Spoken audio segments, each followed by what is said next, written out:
A green brake glass unit, or BGU, is a safety device used to unlock an electronically locked door in an emergency.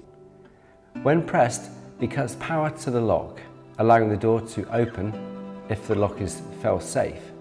Fail-safe locks unlock when power is cut, but fail-secure locks stay locked without power. So pressing the BGU in a power cut won't release them, unless there is a mechanical override, like EN179 or EN1125, emergency exit hardware. BGUs are especially useful in setups where maglocks or fail-safe locks has battery backup. Cutting power with the BGU ensures the door still opens in an emergency. Older green brake glass units have a breakable glass element, while newer models are resettable. You just push the front and reset it with a key. Either way, it's simple to use, and once it's triggered, the door unlocks immediately for a safe exit immediately and remains unlocked until reset either by key or engineer.